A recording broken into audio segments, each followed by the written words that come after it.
Anak yang soleh itu anak yang tahu kalau dia seorang laki-laki nanti, secantik apapun istrinya, selucu apapun anak-anaknya, sebanyak apapun harta yang dia miliki, sehebat apapun dia di mata anak buahnya, demi Allah, orang tua tidak pernah menjadi nomor 2 dalam hidup. Ini banyak orang yang suka salah ini. Cuma gara-gara dunia, orang tua panjang mata menanti kedatangan anak. Jangan, ya, jangan. Anak yang soleh tahu sekali, sampai kapanpun ibumu, ayahmu, sampai kapanpun. Dunia nggak membuat dia lupa ada berkah keramat dunia hidup di atas muka bumi ini. Dia nggak repot datang ke makam-makam para wali. Orang tua nomor 1 yang dia temui. Ini orang hebat. Ini banyak di antara kita makam-makam didatengin, di mana saja didatengin, ngalap berkah. Orang tua panjang mata, berlinang air mata menanti, mana anakku? Mana pohon yang pernah kutanam? Mana pohon yang pernah kurawat?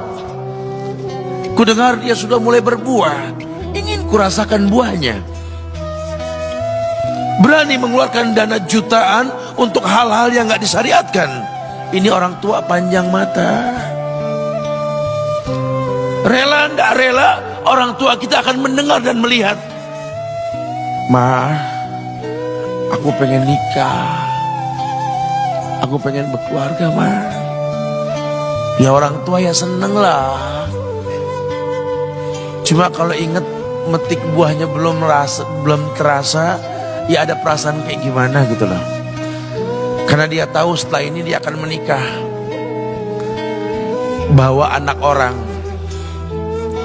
ada kehidupan yang berbeda yang bakal dia rasa. Orang tua makin hari makin rentan, bukan makin seger. Yang perempuan dibawa orang, ya Allah. Baru kemarin perasaan mainin poni, ini anak perempuan kita, betul. Baru kemarin mainin kepangan rambutnya, ya Allah. Ya Allah, baru kemarin perasaan saya titah dia, titah, ya Allah. Belajar jalan, bisa berlari bawa sesuatu, coret-coret tembok, aduh Masya Allah. Sekarang udah gede, dibawa orang, ya Allah, Masya Allah. Yang laki dekat sama mamahnya. Baru kemarin tangan mungilnya kita tuntun, kalau kelepas dia nangis, betul. Sekarang tangannya keker besar, tangan ibunya keriput, betul. Mau nangkep tangan anak pun sudah mulai susah. Membawa anak orang datang dengan gagah, cium tangan, cipika-cipiki, udah. Ma, kita jalan dulu ma ya. Udah mama, udah. Digandeng tangan kekasihnya, dirangkul pundaknya. Ini anak laki ndak tahu ibunya kayak diiris-iris jantungnya. Dia lihat tangannya yang keriput, ya Allah. Udah berapa lama tangan ini nggak dibawa sama anak ini? Udah berapa lama tangan ini nggak digandeng sama anak saya? Kita merasa bangga akur merangkul istri kita, ibu kita ngelihat pundaknya. Udah berapa lama pundak ini nggak dirangkul seperti itu, ya Allah. Dulu aku berdandan secantik-cantiknya, ku dandankan anaknya, ku bawa di hadapan kawan-kawanku bangga. Lihat anakku. Tapi dia tidak pernah berdandan rapi membawa aku ke hadapan teman-temannya. Lihatlah ibuku. Ibunya sudah kebayang, ya Allah, ini anak bakal minta nikah sebentar lagi. Yang wajar kalau orang nanam pohon pengen metik buah, wajar. Ini buah belum terasa, pohon sudah mau dibawa. Kebayang tidak? Ya Allah. Mulai dia kebayang. Sehingga rasa-rasa seperti ini menjadi tumpukan rasa di hati orang tua kita, yang nanti pada akhirnya dia pun bakal kembali ke hadirat Allah. Kita pun bakal kembali ke Allah, betul? Sementara yang namanya kemuliaan datang dengan cara sabab yang benar. Ridallah fi ridal walidain wa sukhtullah fi sukhtil walidain. Ridanya Allah ada di ridho orang tua, murkanya pun sama. Karena semua ibadah yang dia lakukan berujung pada surga. Dan yang paling gampang ketika dia mau menaklukkan dunia, demi Allah, berkah orang tua dulu yang dia ambil. Ini dirasa oleh orang mulia yang Nabi katakan, innahu min ahlis sama, innahu min ahlis sama. Manhu? Siapa dia? Sahabat, manusia yang pernah hidup zaman sahabat tapi nggak ketemu Rasul, yang bernama Uwais Al-Qarni, pemuda miskin pengembala kambing di negeri Yaman.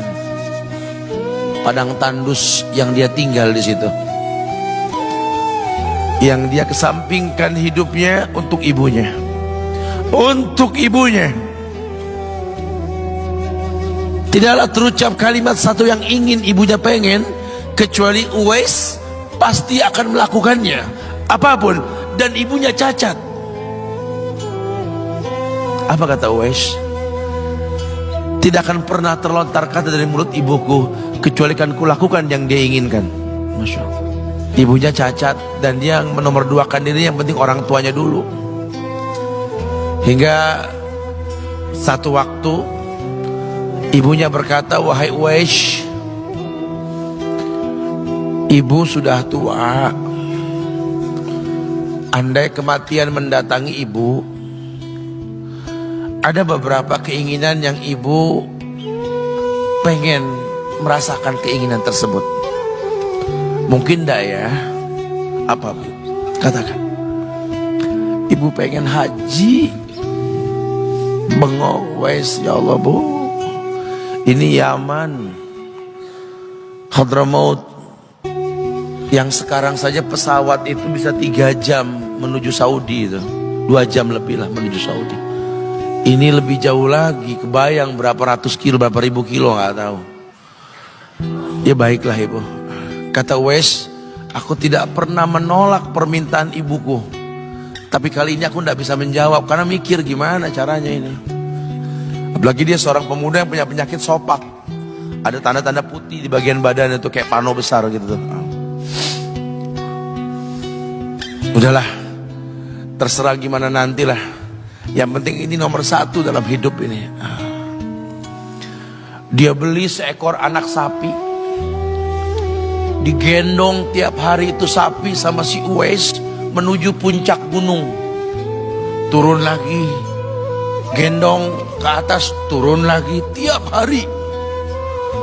Sampai orang bilang, Uwais gila no, orang sapi dipiara dia digendong tiap hari naik gunung yang tinggi, sampai nggak berasa, dikatakan 8 bulan dia lakukan itu, sehingga terbentuklah fisiknya yang bagus karena olahraga tiap hari bawa itu sapi. Dan sapi itu makin berat, dalam hikayat dikatakan sampai di atas 100 kilo itu sapi. Kemudian dia tetap gendong ke atas dan dia yakin, bismillah saya yakin, sampailah bulan haji, ibu naik ke pundakku, digendong ibunya dari negeri Yaman. Subhanallah, gak ada yang gak mungkin. Lihat, dibawa ibunya ke Mekah, bertawaf di Ka'bah, dunia menyaksikan. Bahkan hikayat mengatakan dia sempat bertanya kepada sahabat Abdullah bin Umar, aku telah menggendong ibuku dari negeri Yaman menuju Mekah, bertawaf di Ka'bah ini, sudahkah aku membayar jasa ibuku? Apa kata sahabat Abdullah bin Umar? Bahkan satu hentakan napas pun ketika melahirkanmu belum terbayar.